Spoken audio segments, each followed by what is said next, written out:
Je me trouve ici à Tourimé, un site de Hométer en cours de régénération, pas trop loin de Bakel. À Bakel, nous avons notre coordination, notre centre d'opération. Et donc, ce site est à une dizaine de kilomètres.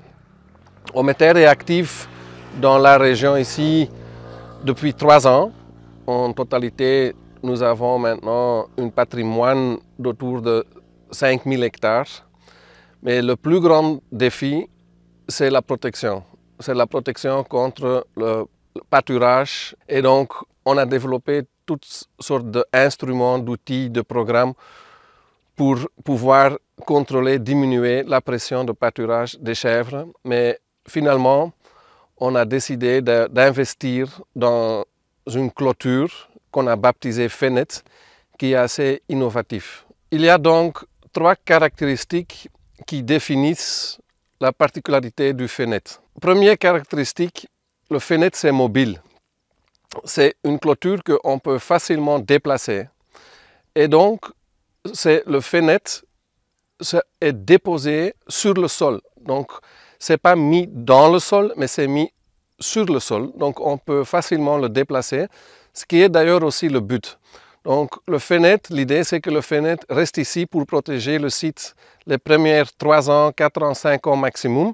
À ce moment-là, les arbres ils sont assez développés pour pouvoir survivre et pour vraiment devenir des grands arbres. Donc, ce Fenet qui est maintenant ici, après 4 ans ou 5 ans, ça va servir dans un autre site pour le protéger contre le pâturage. Le deuxième caractéristique, c'est le Fenet est incliné. Ça, c'est pour communiquer qu'ici, ça ne s'agit pas d'une accaparation des terres, mais c'est quelque chose qu'on demande, c'est presque comme une invitation de protection et de donner un peu de repos. Donc, on ne veut pas vraiment donner l'impression que Hométer s'accapare des terres, mais plutôt que c'est une invitation aux éleveurs de protéger le site et de donner un peu de repos.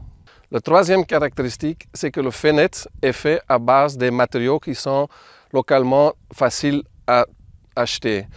Donc le béton, le ciment, les barres de fer, ça c'est tout facile à acheter ici localement. Ça c'est la troisième caractéristique du Fenet.